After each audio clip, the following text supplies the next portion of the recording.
ये आप देख सकते हैं, Uttarakhand likely to pass UCC bill in assembly session. तो इसको हम डिटेल से जानेंगे कि एग्जैक्टली हो क्या रहा है, उत्तराखंड में यूसीसी को लेकर कब से क्या चीजें हुई हैं, बीजेपी की जो सरकार है वहां।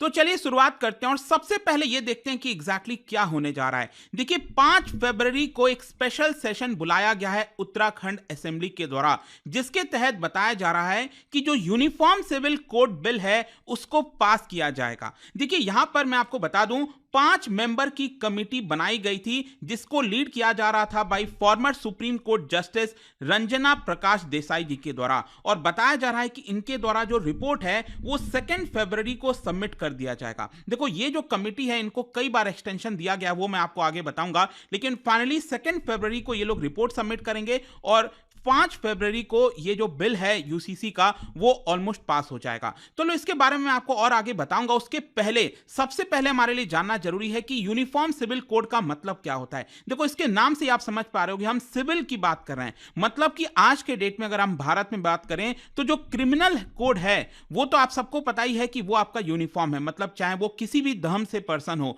ऐसा तो है नहीं कि यहां पर अगर कोई एक जुर्म कर रहा है और हिंदू को उसके लिए अलग सजा हो रही है, मुस्लिम को अलग सजा हो रही है, सिख को अलग सजा हो रही है, क्रिश्चियन को अलग हो रही है। तो क्रिमिनल वाले केस में तो आप सबको पता है कि यूनिफॉर्म है, जो जैसा करता है जिस तरह की सजा सुनाई जाती है वैसा ही होता है। लेकिन यहां पर सिविल मामले में अगर आप देखोगे तो कुछ चीजों में, मैं बात कर रहा हूं कुछ चीजों में, वहां पर जो अलग अलग रिलीजियस कम्युनिटीज हैं उसके हिसाब से कानून जो है लागू होता है। जैसे कि मैरिज हो गया, डाइवोर्स हो गया, इनहेरिटेंस के जो लॉज हो गए, अडॉप्शन हो गया, इन सब कुछ ऐसे मामले हैं जिसमें अलग अलग धर्म के हिसाब से जो चीजें हैं भारत के अंदर लागू होती हैं। लेकिन मैं आपको बता दूं हमारे संविधान के अंदर आपको पता होगा आर्टिकल 44 ये कहता है कि देश में जो सरकार है उनको कोशिश करनी चाहिए, ये नहीं कहा है कि यहां पर अडॉप्ट करना ही चाहिए, लेकिन हां कोशिश करनी चाहिए कि हम देश को यूनिफॉर्म सिविल कोड की तरफ ले जाएं ताकि देश में हर एक नागरिक के पास समान अधिकार हो। लेकिन आपको पता ही है कि जो आर्टिकल 44 है वो आपका डीपीएसपी के अंदर आता है,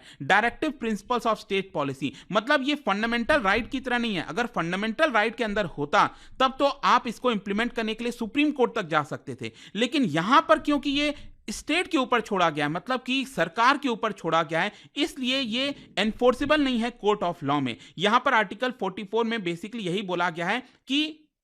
सरकार को कोशिश करनी चाहिए, यहां पर इंप्लीमेंट होगा ही होगा ऐसा नहीं बोला गया है, आगे चलकर जब भी टाइम सही रहेगा यहां पर उसको इंप्लीमेंट कर देना चाहिए। लेकिन ध्यान रखिएगा यहां पर जब हम यूनिफॉर्म सिविल कोड की बात करें तो वैसे तो पूरे देश के पर्सपेक्टिव से देखा जाता है, लेकिन क्योंकि यह सिर्फ उत्तराखंड के द्वारा लाया जा रहा है तो अगर यह पास हो जाता है तो वह सिर्फ उत्तराखंड में ही लागू होगा। लेकिन इसके साथ साथ कई लोग यह भी कह सकते हैं कि सर यहां पर बहुत सारे सिविल मैटर्स में तो ऑलरेडी यूनिफॉर्मिटी है। बिल्कुल सही बात है, अगर आप देखोगे बहुत से सिविल मैटर्स ऐसे हैं जैसे कॉन्ट्रैक्ट एक्ट हो गया, सिविल प्रोसीजर कोड हो गया, गुड्स एक्ट हो गया, ट्रांसफर ऑफ प्रॉपर्टी हो गया, पार्टनरशिप एक्ट हो गया, ये सब भी तो सिविल मामले हैं। तो वो मामलों में ऑलरेडी यूनिफॉर्मिटी है हमारे देश के अंदर। लेकिन इसमें क्या किया गया है, ये अलग अलग सरकार ने अमेंडमेंट्स लाए हैं, बहुत सारे हंड्रेड्स ऑफ अमेंडमेंट आए हैं, कानून आए हैं, तब जाकर ये बदलाव हुआ है। लेकिन जैसा मैंने आपको बताया अभी भी बहुत सी ऐसी चीजें हैं जैसे मैरिज, डाइवोर्स, इस तरह की जो चीजें हैं उसमें यूनिफॉर्मिटी नहीं आई है। तो जब उसमें वो चीज लाने की जो बात कही जा रही है ना,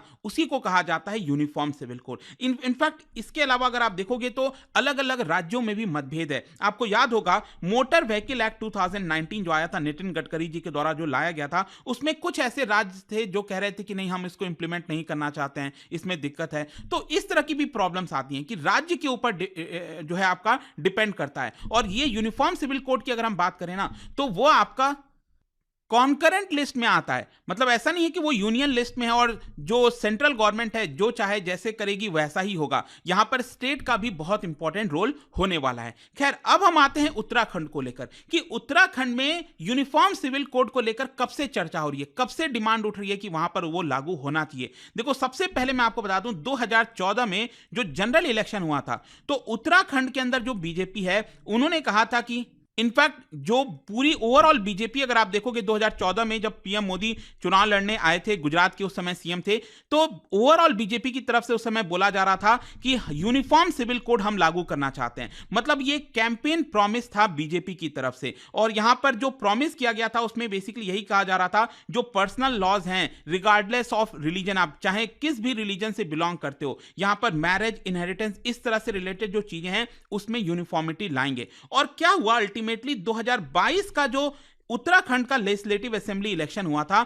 उसमें स्पेसिफिकली बीजेपी ने कह दिया अपने घोषणा पत्र में कि हम यूनिफॉर्म सिविल कोड हम उत्तराखंड के अंदर तो लाएंगे ही लाएंगे। तो इसी की वजह से क्या होता है कि जब बीजेपी ये चुनाव जीत जाती है 27 मई को यहां पर 5 मेंबर की committee which is led by former supreme court जज, मैंने आपको बताया था रंजना प्रकाश देसाई, उनके अंडर में 5 मेंबर की कमिटी बनाई जाती है और उनको बोला जाता है आप एक रिपोर्ट सबमिट करिए और साथ ही साथ जो बिल का ड्राफ्ट है उसको भी सबमिट करिए। तो यहां पर जैसे ही ये चीज अनाउंस होती है जो ऑपोजिशन पार्टीज हैं उन्होंने इसका क्रिटिसिज्म भी किया था। कांग्रेस का कहना था कि देखिए जो बीजेपी है वो डेवलपमेंट एजेंडा को छोड़कर यहां पर जो कम्युनल हार्मनी को डिस्टर्ब करने वाली चीजें हैं, सोसाइटी को पोलराइज करने वाली चीजें हैं, वो यहां पर बीजेपी लाने की कोशिश कर रही है। खैर अब हम आते हैं रिपोर्ट को लेकर। यहां पर जो 5 मेंबर की कमिटी बनाई गई थी उनको जो अपना रिपोर्ट है वो एक्चुअली नवंबर 2022 में ही सबमिट कर देना चाहिए था, लेकिन कई बार इनका जो डेडलाइन है वो एक्सटेंड कर किया गया और मैं आपको बता दूं जून 2023 में भी बोला गया था चीफ मिनिस्टर के द्वारा कि यहां पर जो काम है कमेटी का वो ऑलमोस्ट पूरा हो गया है, लेकिन अभी तक वो रिपोर्ट सबमिट नहीं की गई थी। फाइनली अब आपको पता ही है कि 2024 का भी जनरल इलेक्शन आने वाला है, तो उसके जस्ट पहले यूनिफॉर्म सिविल कोड का जो रिपोर्ट है, मैंने आपको बताया जो कमेटी के द्वारा जो रिपोर्ट है वो अब फाइनली 2 फरवरी को सबमिट कर दिया जाएगा। और साथ ही साथ मैं आपको यह भी बता दूं कि कमेटी के पास बहुत सारे सुझाव आए थे, करीब 2.5 लाख के आसपास सजेशन कमेटी के पास आए थे और उसमें पब्लिक की तरफ से जो पब्लिक है उनको बोला गया था कि अगर आपको कोई सुझाव देना है तो आप देख सकते हो। तो 2.5 लाख सजेशंस आए थे और इसमें अगर हम बात करें तो अलग अलग माध्यम से, लेटर के माध्यम से, ईमेल के माध्यम से, कुछ रिटन सजेशन आया था, ऑनलाइन पोर्टल पर भी आया था, इस तरह की चीजें भी देखने को मिली थी। और पिछले साल सितंबर में जो कमेटी है, ये जो 5 मेंबर की कमेटी है, इन्होंने 38 पब्लिक मीटिंग्स भी किए थे राज्य के अंदर और पब्लिक से सुझाव मांगा था, उनसे बातचीत की थी कि कैसे यूनिफॉर्म सिविल कोड के अंदर क्या क्या चीजें आनी चाहिए, आपको क्या लगता है, तो वो सारी चीजें की गई हैं। तो अब क्वेश्चन यहां पर यह है